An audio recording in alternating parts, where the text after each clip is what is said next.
अस्सलाम वालेकुम मोअज़्ज़िज़ सामीन, सोनू टॉक पे आप लोगों को खुश आमदीद। आज का जो मौजू है वो हमारा जो है वो कुछ इंसान के रिलेटेड है कि इंसान अपनी ज़िंदगी के मकसद को लेके कैसे चलता है। कुछ लोग अपने जो मकसद का इंतखाब करते हुए डरते हैं क्योंकि इन्हें सिर्फ़ रुकावटें नज़र आती हैं। कहने का मकसद ये है कि जब हम कोई भी काम शुरू करते हैं तो शुरू में उस काम की जो हमारे अंदर एनर्जी होती है, उसका जो एक लेवल होता है वो बहुत हाई होता है। लेकिन वक्त गुज़रने के साथ साथ हम अपना जो मकसद है वो उसको लेके सोचना छोड़ देते हैं और हम ये सोचते हैं कि कब कंप्लीट होगा। हम जो है वो शॉर्ट टर्म जो है इख्तियार करते हैं, हम लॉन्ग टर्म जो है वो इख्तियार नहीं करते। लोग ज़्यादातर अपने मकसद का इंतखाब करते हुए डरते हैं क्योंकि इन्हें सिर्फ़ रुकावटें नज़र आती हैं। याद रखिए, रुकावटें तब नज़र आती हैं जब आप अपने मकसद से नज़र हटा लेते हैं। मीन्स कि आप कोई भी काम ऐसा शुरू करते हैं जिसमें आपका कोई ना कोई मकसद होता है, तो उस काम को करने के लिए आपको अपना मकसद याद रखना चाहिए। यूँ परेशान होकर बैठ जाने से या आप कहें कि मैं टाइम वेस्ट कर रहा हूँ या ये मकसद मैं कभी कंप्लीट नहीं कर सकूँगा या मैं कभी कोई चीज़ हासिल नहीं कर सकूँगा, तो ये सारी चीज़ें हमारे लिए जो है हमें चीज़ें मोटिवेट नहीं करती हैं, हमें वो उस काम को करने से रोक देती हैं जो हम करना चाहते हैं। ये सब जैसों में सब जैसा नहीं बनना, हमें ख़ुद को मुफरिद बनाना है। मुफरिद बनाना मतलब कि मुख्तलिफ़ बनाना है लोगों से, अपने हालात को, अपनी शख्सियत को, अपनी जो हमारी आदतें हैं इसके लिहाज से हमें लोगों को ये दिखाना है कि हम कुछ अलग कर सकते हैं। सबसे बड़ी कामयाबी जो आपकी है हासिल करने के लिए पहले बड़ी सी वजह होनी चाहिए। आपने अगर कामयाबी हासिल करनी है तो आप उस कामयाबी के पीछे कोई वजह हो, क्योंकि दुनिया की तारीख़ में बड़े काम किसी बड़ी वजह से किए गए हैं। ठीक है, आपका उसके पीछे कोई मकसद होना चाहिए।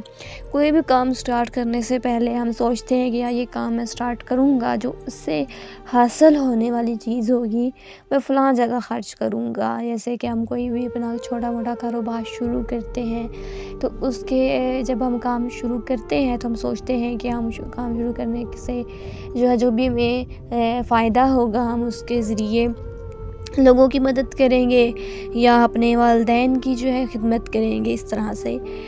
तो अगर आप कायनात के सबसे बड़े सही बनना चाहते हैं तो आपको अपने ऊपर यकीन होना चाहिए कि आप कुछ कर सकते हैं। सबसे बड़ा यकीन अल्लाह ताला की ज़ात पे होना चाहिए। जो बंदा अल्लाह ताला के करम को अपना हक समझने लगता है तो वो डिप्रेशन का शिकार हो जाता है। ऐसे नहीं करना आपने, ये चीज़ नहीं है कि आपको ये कह दिया जाए कि आप जो है जी अल्लाह ताला के करम पे यकीन रखें, तो हक ना समझें उसको कि मेरा हक है या मेरा हक था तो उससे मिल गया, ये चीज़ नहीं है। यकीन रखें आपका हिस्सा जो आपके मुक़द्दर में, जो आपकी किस्मत में लिखा गया है, जो आप अचीव करने की कोशिश कर रहे हैं वो आपको ज़रूर मिलेगा। हर चीज़ की एक जो है वो वजह और वक्त मुकर्रर होता है।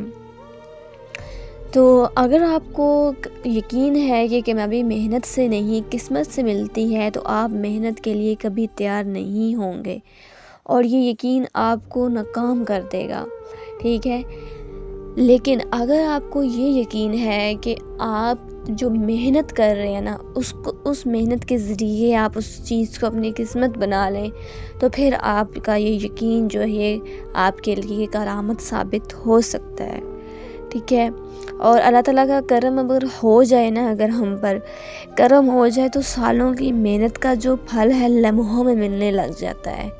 आप सालों साल यूट्यूब पे जो है वो मेहनत कर रहे हैं या आप किसी और चीज़ को, किसी और कारोबार पे या पढ़ाई पे, किसी भी चीज़ को लेके आप मेहनत कर रहे थे, تو اس چیز کی جو پھل ہے وہ آپ کو لمحوں میں، دنوں میں اور گھنٹوں میں جو ہے وہ نظر آنا شروع ہو جائے گا، لیکن نظر ضرور آئے گا۔ آپ نے محنت کرنی ہے، آپ نے ہار نہیں ماننی۔ قاسم علی شاہ کی جو زندگی کے جو قول و فعل ہیں، جو وہ ہمیں سکھاتے ہیں، موٹیویٹ کرتے ہیں، اس کے مطابق آپ اپنی زندگی کو لے کے چلیں۔ سب سے پہلے جو ہے ہمارے ماں باپ ہیں، ہماری وہ جو ہمیں سکھاتے ہیں زندگی انہوں نے کیسے گزاری، اور ہم دیکھتے ہیں کہ ہمارے ماں باپ نے کتنی محنت کی ہے۔ ہر کسی کے ماں باپ نے اتنی جو ہے وہ محنت ضرور کی ہوگی۔ اگر آپ دیکھتے ہیں کہ آپ کے ارد گرد کیسے معلومات تھے، کیسی چیزیں تھیں، کیسا وقت گزرا ہے، تو اس کے مطابق اور میری یہی دعا ہے کہ اللہ تعالیٰ آپ سب کو جو ہے وہ کامیاب کرے اور اپنے ماں باپ کا فرمانبردار بنائے۔ اور اگر ویڈیو اچھی لگی ہو تو لائک ضرور کیجیے گا۔